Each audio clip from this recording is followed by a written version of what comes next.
Ibnu Sina mengembangkan kedua sayap ayam kakeknya. Sambil melihat bukunya, ia akan merancang sayap buatan agar ayamnya bisa terbang. Mengetahui hal itu, orang tuanya khawatir kepada Sina dan berdoa semoga Allah selalu melindungi Sina. Di kamar, Bahar sedikit curhat kepada Sina. Tetapi Sina kesal karena telah membuat tempat tidurnya berantakan. Sedangkan kakaknya begitu galau karena ada jerawat di mukanya, karena ia akan berkenalan dengan seorang gadis besok pagi. Keesokan paginya, Sina pun sudah berada di pasar. Ia terus mengamati di sekeliling, kalau-kalau ada bahan yang cocok untuk membuat sayap ayamnya. Sambil membayangkan sayap, ia terus memilih kulit hewan. Ia terus mencari-cari ke sekeliling. Tiba-tiba ia bertemu kakeknya di sana, dan ia menceritakan bahwa ia ingin membuat sayap ayam yang baru agar bisa terbang. Kakeknya terkejut dengan rencana cucunya. Tetapi tak lama itu, Sina melihat seorang pria menjual beberapa burung yang katanya bisa bicara. Sina pun mendekati untuk memastikannya. Ia pun marah karena Allah menciptakan burung untuk terbang, tetapi pria itu malah mengurungnya. Pria ini akan menjual burung itu yang katanya bisa bicara. Sina pun memarahinya. Tidak baik mengambil keuntungan dari hewan, dan ia menyuruh pria itu membebaskannya. Pria ini kesal, tetapi semua orang membenarkan Sina, dan Sina mengatakan bahwa ini adalah burung kutilang yang tidak bisa bicara. Pria ini telah berbohong. Pria ini pun ketakutan,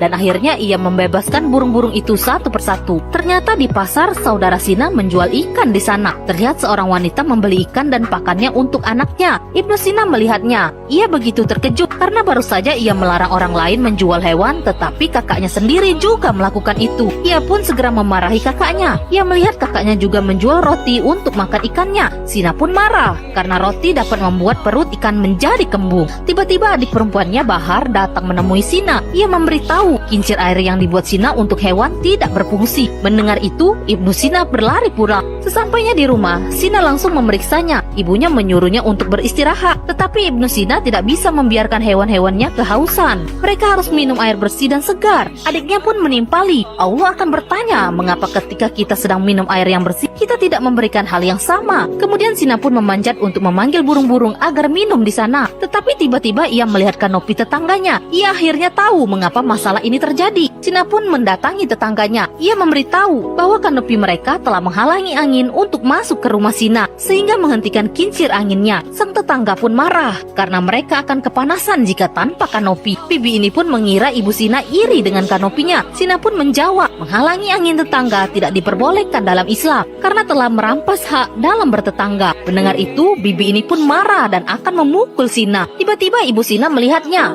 dan ia pun membela anaknya dan memarahi tetangganya itu. Akhirnya Sina pun dibawa ke balai kota. Ia pun diadili di sana. Bagaimanakah kisah selanjutnya?